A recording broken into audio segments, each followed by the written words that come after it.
Assalamualaikum warahmatullahi wabarakatuh. Selamat pagi, teman-teman semua. Pada kesempatan kali ini, saya akan menjelaskan materi tentang probability density function of Poisson distribution. Ada mata kuliah pemodelan dan simulasi yang diampu oleh dosen Bapak Ferry Fahrianto, MSc. Sebelumnya, perkenalkan diri saya terlebih dahulu. Perkenalkan, saya Ahmad Muhammad, mahasiswa Teknik Informatika Angkatan 2021, UIN Syarif Hidayatullah, Jakarta. Nah, pada kesempatan kali ini akan ada 4 materi subbab yang akan dijelaskan, yaitu yang pertama ada probability density function atau yang disingkat PDF, yang kedua ada Poisson distribution atau PD, lalu yang ketiga hubungan di antara keduanya yaitu PDF dan PD, dan yang terakhir ada implementasi. Nah, masing-masing ini ada penjelasan singkatnya dan ada contohnya juga beberapa. Nah, yang pertama probability density function atau PDF. Nah, apa sih PDF itu? Nah, PDF merupakan fungsi yang menunjukkan kemungkinan relatif terjadinya hasil yang berbeda dari variabel. Fungsi ini mengintegrasikan ke kesatuan atas domain yang didefinisikan dan memiliki properti yang integral lebih subdomain sama dengan kemungkinan bahwa hasil dari variabel yang terletak di dalam subdomainnya. Nah, untuk simbol dari PDF itu adalah fx. Nah, untuk PDF ini ada dua, yaitu continue dan discrete. Mungkin dari yang discrete dulu.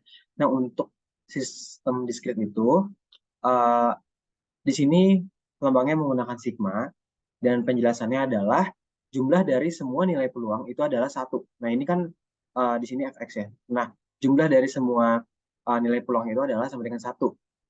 Berbeda dengan continue. Nah, jika sistemnya itu continue, maka di sini kita lihat ada fungsi integralnya. Tuh, fungsi integral di sini ya. Atau fungsi turunan, di mana maksudnya itu adalah integral dari rentang min tak terhingga sampai tak terhingga itu jumlahnya harus 1. Jadi integral atau turunan dari variabel yang rentannya itu adalah tak terhingga, dari min tak terhingga sampai tak terhingga itu adalah hasilnya 1. Nah, mungkin di sini langsung ke contoh kasusnya, yaitu adalah kasus koin. Di sini dengan memahami bahwa kasus pelemparan koin merupakan contoh sistem diskrit, maka kita dapat mengacu pada persamaan kedua pada fungsi kerapatan probabilitasnya.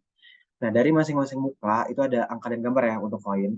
Itu memiliki probabilitas untuk keluar sebesar Px sama dengan, nah di sini tadi fungsi probabilitasnya Px itu sama dengan 1/2. Jadi kan ada dua sisi kan, gambar dan koin itu masing-masing 1/2. Nah, dengan mengacu pada persamaan untuk menghitung fungsi kerapatan probabilitas, itu akan didapatkan fungsi A ditambah fungsi gambar, ini angka dan gambar ya, itu sama dengan setengah ditambah setengah sama dengan 1. Jadi intinya probabilitas itu pasti hasilnya adalah 1. Nah, di sini adalah grafik untuk PDF koinnya. Di sini 0,5 sama 0,5. Untuk angka itu probability-nya 0,5, untuk gambar itu probability-nya 0,5. Jika di total 0,5 ditambah 0,5 itu hasilnya adalah 1. Nah, mungkin coba kita ke demonya dulu kali ya. Nah, di sini demo untuk yang koin.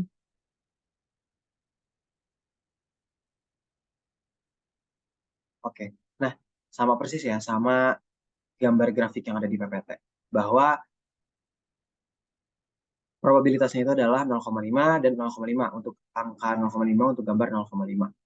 Kita balik lagi ke PPT-nya.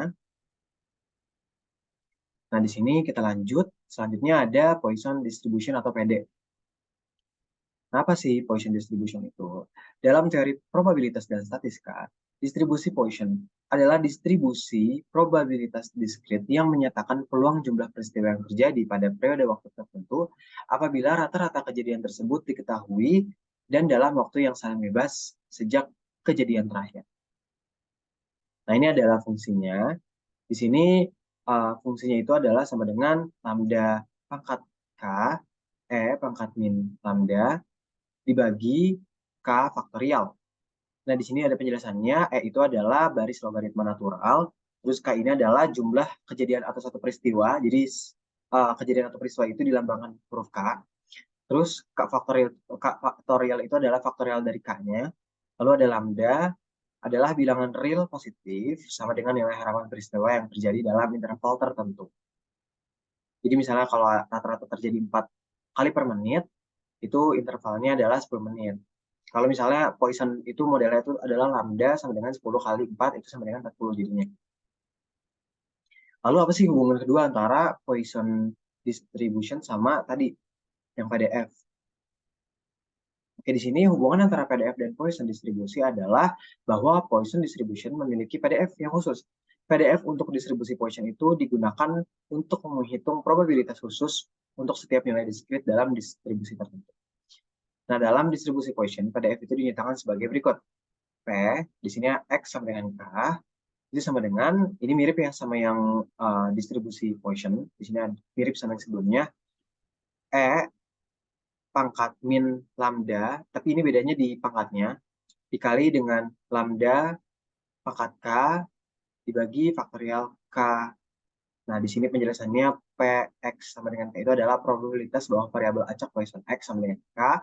Ini adalah bilangan Euler, dan lambda ini adalah tingkat kejadian rata-rata dari peristiwa, terus K itu adalah nilai yang akan kita hitung probabilitasnya.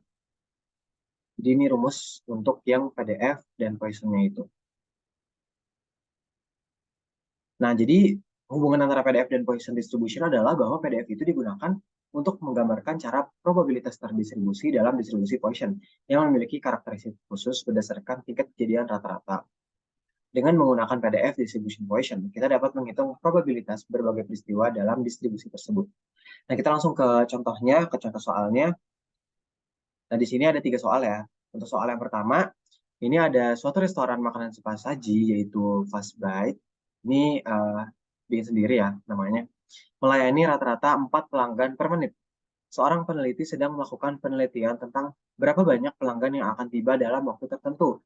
Misalkan, penelitian tersebut ingin mengetahui probabilitas jumlah pelanggan yang tiba dalam waktu 3 menit. Jadi yang awalnya per menit, ini pengen tahu nih dalam waktu 3 menit probabilitas itu berapa jumlah pelanggannya. Oke, dengan fungsi yang tadi, ini kan kita masukin ya fungsi yang tadi. Itu kita langsung ke hasilnya dulu ya. Nanti kita coba sinkronisasikan dengan demo di Octave-nya. Nah, untuk dalam waktu 3 menit, itu probabilitas tidak ada yang datang itu ada 0,000006. Terus untuk kedatangan satu orang dalam waktu 3 menit itu adalah 0,000074. Sampai ke paling bawah, yaitu adalah 10 orang yang datang dalam waktu 3 menit itu 3 menit itu adalah 0,104837. Oke, di sini ada grafiknya ya. Ini grafiknya sama persis kayak yang ada di contoh sebelumnya yang ini nih, yang jawabannya. Ini selalu meningkat sampai ke yang 10 tadi kan 0,01 lebih ya. Tuh, di sini aja 0,1 di atas 0,1 ya ini tuh, di atas garisnya. Nah, ini untuk yang paling 0 itu kan 0,000006 gitu. Jadi emang susah kelihatannya gitu. Jadi kayak agak dempet sama 0. Mungkin kita langsung ke source code-nya aja ya.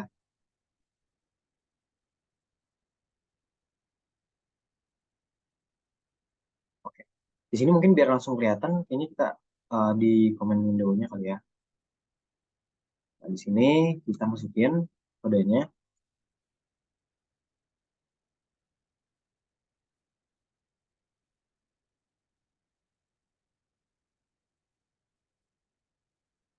Nah, udah kita enter. Oke.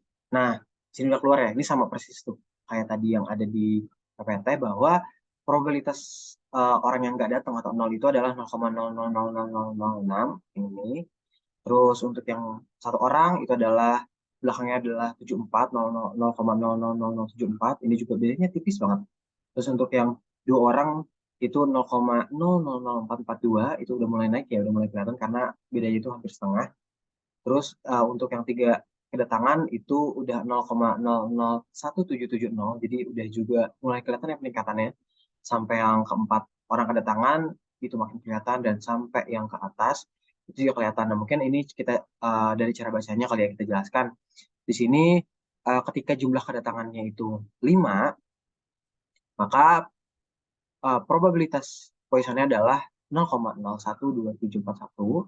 Terus ketika 6 orang yang datang itu ada 0,025481. Ketika ada 7 orang itu ada 0,4 0,043682. Ketika 8 orang dia naik lagi menjadi 0,065523. Ketika naik lagi menjadi 0,087364, dan yang terakhir untuk ke 10 itu ada 0,104837 gitu. Nah, mungkin kita jelasin dulu kali dari kode-kode ini. Jadi di sini ada fungsi position PDF-nya. Di sini kita deklarasikan dulu ada lambda, ada t, ada end value. Terus di sini ada probabilitasnya, ada for-nya. Terus di sini kita lihat dari ini ya, dari fungsinya nih. Kita bold kali ya, biar kelihatan di sini. Nah, di sini ini adalah fungsi probabilitas untuk Poisson distribution. Ini kita masukin ya rumus yang tadi dalam kodenya. Lalu untuk menampilkan hasil, di sini kita print aja probabilitas Poisson-nya. Terus di sini kita lihat untuk lambdanya itu adalah 4, di mana tadi kan di soal itu ada 4 orang kedatangan ya. Nah, dalam waktu 3 menit. Nah, di sini tanya itu sama dengan 3. Terus kita ingin melihat dari menit ke 0 sampai menit ke 10. Jadi tiap per menit itu kita lihat gitu. Nah, ini kalau misalnya mau ditambahin jadi 20 juga bisa, ini jadi 20 menit. Cuman itu nanti bakal lebih panjang. Jadi di sini cuma sampai 10 aja. Oke, kita langsung balik lagi ke soal yang kedua. Nah, soal yang kedua itu sama restoran cepat saji juga, tapi di sini adalah drive-thru ya. Nah, di sini sebuah restoran cepat saji itu melayani rata-rata 30 pesanan drive-thru per jam, dan kita ini adalah seorang manajer restoran yang ingin memahami pola pesanan drive-thru sehingga kita itu dapat mengatur staff dengan lebih efisien. Di mana di sini kita yang pertama tentukan PDF-nya dari jumlah pesanan drive-thru. Nah, di sini kita gunakan distribusi Poisson dengan parameter lambdanya itu adalah 30. Lalu hitung probabilitas bahwa dalam 1 jam restoran akan melayani tepat dari 20 pesanan drive-thru, kurang dari 10 pesanan drive-thru, dan lebih dari 40 pesanan drive-thru gitu, dalam waktu 1 jam. Nah, di sini PDF-nya itu tadi kan 30 ya, terus kita masukin ke fungsi yang tadi yang udah kita jelasin sebelumnya. Nah, maka untuk menghitung probabilitas yang diminta, kita akan menggunakan rumus distribusi Poisson.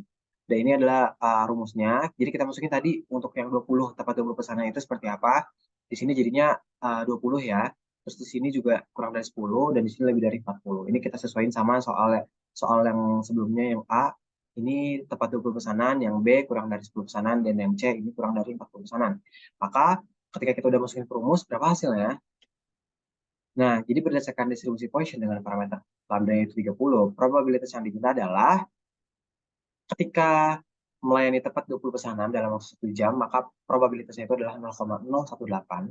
Ketika kurang dari 10 pesanan itu adalah 0,010, dan ketika lebih dari 40 pesanan itu, jadi dari 20 pesanan itu kan ke 40 itu sempat naik dari 0,018 itu naik sampai ke 0,074. Lalu ketika udah lebih dari 40 itu turun ke 0,015. Nah, ini grafiknya seperti ini. Kita langsung ke Octave lagi, drive-thru ya. Kita langsung lihat aja hasilnya. Nah, oke, di sini cara bacanya juga sama persis ya, sama yang sebelumnya. Cuma ini kita gedein ya biar gampang bacanya. Dan ini beda ya bentuknya. Yang tadi itu bulat-bulat garis, kalau ini bentuknya adalah grafik bar gitu ke atas. Nah, di sini distribusi Poisson-nya adalah 30 ya. Nah, ini adalah probabilitasnya, dan ini adalah jumlah pesanan drive-thru dalam waktu 1 jam. Di mana ketika kurang dari 10, ini kan tadi 0,01 ya. Nah, ini masih kecil banget. Nah, ketika dia naik ke 20 pesanan itu naik ke 0,18. Belum sampai ke 0,02. Dan ini sempat mengalami kenaikan sampai ke lebih dari 40, ini lumayan turun ya. Jadi 0,015 kalau nggak salah tadi. Itu, kita balik lagi ke PPT-nya. Untuk soal yang terakhir, sebuah pangkalan pengisian bahan bakar rata-rata melayani 10 kendaraan setiap jamnya. Hitung probabilitas bahwa pangkalan pengisian bahan bakar akan melayani lebih dari 15 kendaraan dalam waktu 1 jam. Nah, di sini kita akan menggunakan distribusi Poisson untuk menghitung tesnya melayani lebih dari 15 kendaraan. Di sini pakai fungsi yang tadi juga sama persis.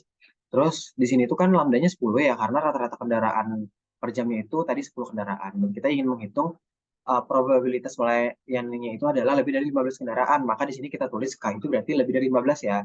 Dan di sini kita tulis juga nilai K-nya itu dari 16 hingga tata hingga, karena lebih dari 15.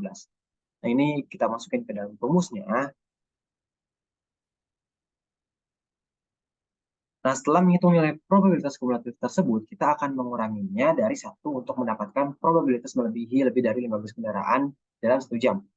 Nah, probabilitas melayani lebih dari 15 kendaraan dalam 1 jam adalah sekitar 0,0023 atau sekitar 0,23%, yang artinya kemungkinan pangkalan pengisian bahan bakar melayani lebih dari 15 kendaraan itu dalam waktu 1 jam itu rendah ya.